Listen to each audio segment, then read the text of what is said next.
Thanks very much, Count Corla. Yes, I welcome the opportunity to speak on this, and I'm delighted to see that we're at this stage. I will say that it is 5 years since we repealed the 8th Amendment, and as I find myself often saying in this chamber around issues that disproportionately affect women, everything seems to be a battle.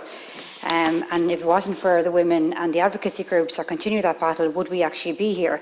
And I look forward to the day when we actually can be in here discussing issues that are not long overdue, and they're not years and years in the making. I particularly want to welcome this in relation to rural areas.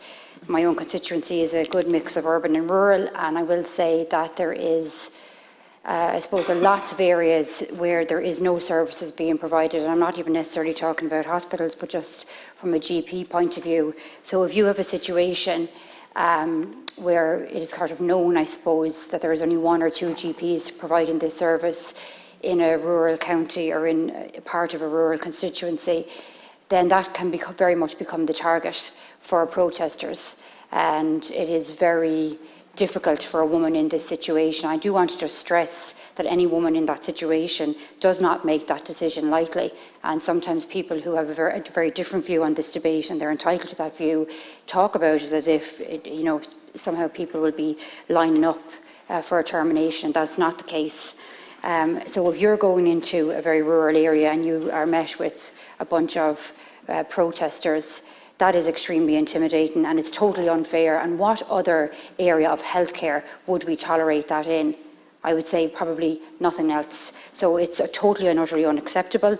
It's also unacceptable for the GPs that when this did come out, and this was new for a lot of GPs and practitioners who we know are overrun, who we know have a huge amount of work at the moment, who are, have like a very, very high workload, but it was new for them too, and they, signed up for this in good faith and then are suddenly becoming the target. And again, I think that is more acute and more difficult in our rural areas. I do want to mention as well our own hospital in Carlow, Kilkenny. It's based in Kilkenny, but it services the 2 counties of Carlow and Kilkenny. It doesn't provide the services at present. I do believe that's changing, and hopefully by the end of this year, I believe somebody's coming on board in September that is willing to provide the service, which is welcome, and I look forward to that for women in those counties that need to access that service. I want to really briefly mention, and I know that it's not directly part of this debate, but it is all linked, the 3-day waiting period. And while I know we had another bill on that a few weeks ago,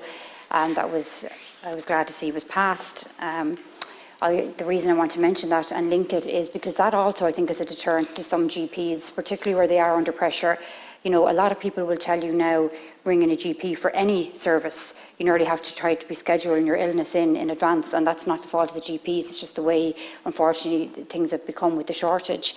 But if they have this situation then where you have somebody coming in and then you have to have the 3-day waiting period, that is a deterrent for that GP to potentially sign up.